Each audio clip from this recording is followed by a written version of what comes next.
We'll start with a real quick review of the Project Gantt chart. Um, this we update on a regular basis.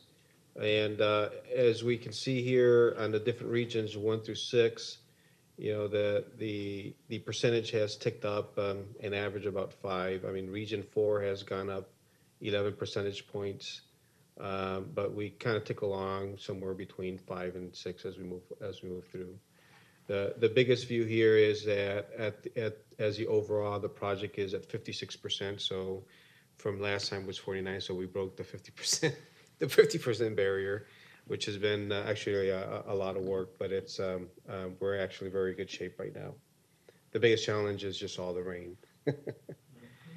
Um, all right, so I want to change the view a little bit here and show the numbers so that would give you a better view of where we stand. So in this sites column, you see that we have 89 sites that are scattered throughout the state. In 2016, we had 6 of those set up, right? And the reason for that, as we show here, was really all about getting that coverage that we needed for the NGA and Iowa State Fair. So that was the biggest focus, as we talked about before. The remaining, if we go here, Q1 through Q4, is how we've planned and how we've moved these throughout the different quarters in the year. The biggest thing here is that if you look at 2016 last year and first quarter and second quarter of this year, we about 45 or half, roughly half of the sites will be up in operation. Right. And this is what correlates to the map that I had shown before that would give you a coverage that looks roughly like this by the middle of the year. Obviously, July is a little after second quarter, and that's because there's a delay. Once we do all the physical construction, then we have to have all the techs go in and do some optimizing and programming of the sites before we can allow people to start playing around with them.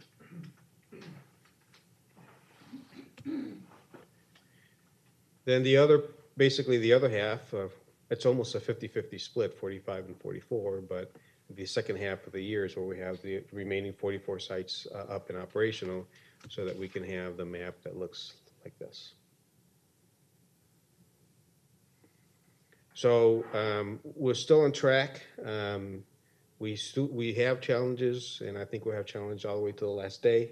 But we're still moving forward, and we're getting creative with how to bypass some of these challenges. So we've moved some things, and we've expedited some others so that we can stay on track and getting this up and operational by the end of the year.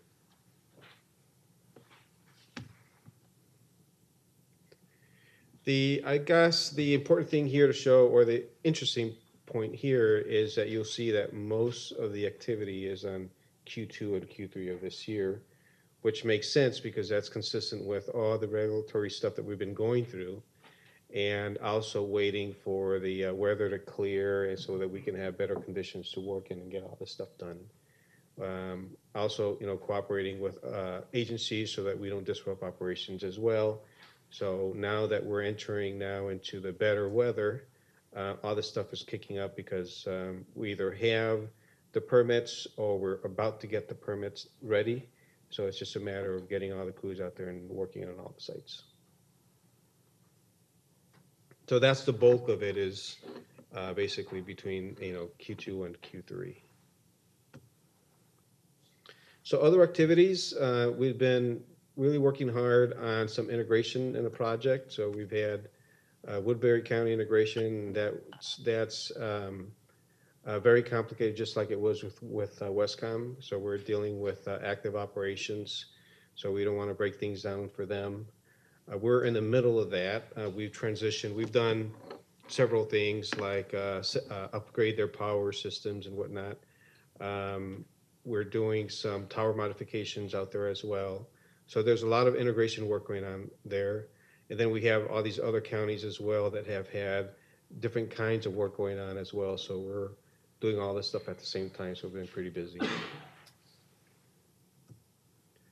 And I mentioned Dallas County here because although we've had that up, but there's now some initial phases of the coverage testing for Dallas County and some training and whatnot. We spent some time with initial training, so we had a core group of folks from here to go out to spend a week in Shamrock and get familiar with all the capabilities of the system. And there'll be more training to come, but this was just an initial start to get acquainted with all the capabilities and how to do certain things. We started the microwave dish installation. So in addition to the towers and the shelters, we have crews scattered throughout the state. As the towers become available, we're starting to put the dishes on. So we got a lot of activity there as well. And then we had all the outreach events, plus the one that's going to happen next week. The outreach events have been actually, they seem to get more interesting as we move along, which usually that's a good sign, right? Because I think that means that the word is getting out. There's a lot more interest. We're getting a lot of questions, and it's an opportunity to show that the system really is happening. Some of the interesting things that we found is, which we've addressed through some of the misconceptions, but it's still out there. So when we clarify those in these meetings, it does make a difference. Again, the perception that it'll be a long time before this system ever gets off the ground. That seems to be a shocker for a lot of folks, because when they hear that we're getting this done by the end of the year, I think that actually engenders a lot of questions about how do we do this, that, and the other.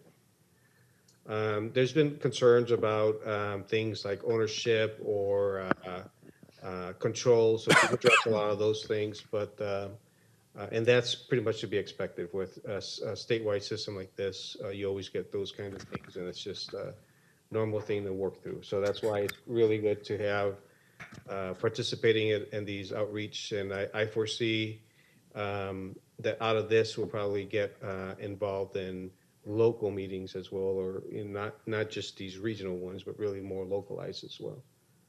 So, Melvin, since you took a breath, Dakota County, is that in Nebraska? yes. Okay, thank you. Yes. That was the 100th county you guys have been looking for, right?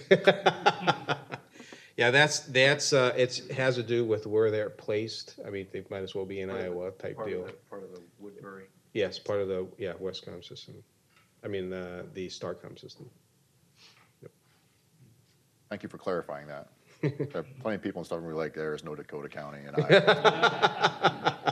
I'm sure Sheriff Rotter was going to be addressing that if